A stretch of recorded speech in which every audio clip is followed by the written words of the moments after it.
शिवसेनेचे विश्वनाथ महाडेश्वर यांचं महापौरच नव्हे तर नगरसेवक पदही अडचणीत येण्याची शक्यता आहे। ॲडव्होकेट धर्मेश व्यास यांनी महाडेश्वरांच्या विरोधात लघुवाद न्यायालयात धाव घेतली आहे। अवैध उमेदवारी आणि चुकीचं प्रतिज्ञापत्र दाखल करण्याबाबत न्यायालयात धाव घेतली आहे। याबाबत 6 एप्रिलला सुनावणी होणार आहे। दरम्यान विश्वनाथ महाडेश्वरांचं घर हे नियमबाह्य रीतीने विकत घेतल्याचा आरोप महेंद्र पवार यांनी केलाय।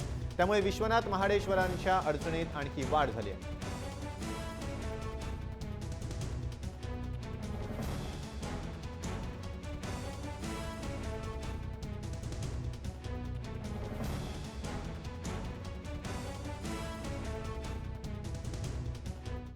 की जर एखादा नगरसेवकांना महानगरपालिकाला काही सॅलरी भेटत असेल किंवा रेम्युनरेशन भेटत असेल किंवा काही प्रकारच्या एम्प्लॉयमेंटमध्ये असेल तो ते निवडणूक लढू शकत नाही आणि जर लढला आणि जिंकलो तरी ते डिस्क्वालिफाय होऊ शकतो।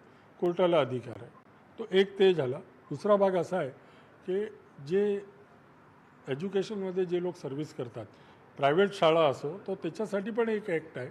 ते ॲक्टचं नाव आहे Maharashtra employees of private school act. ते ॲक्टमध्ये सेक्शन 42 आणि 43मध्ये प्रोव्हिजन आहे की एखाद्या एम्प्लॉईला जर पार्लमेंट असेंब्ली किंवा लोकल बॉडीज इलेक्शन किंवा युनिव्हर्सिटी सेंट इलेक्शन कुठलाही इलेक्शन लढायचं असेल तर त्याच्या एक प्रोसिजर आहे।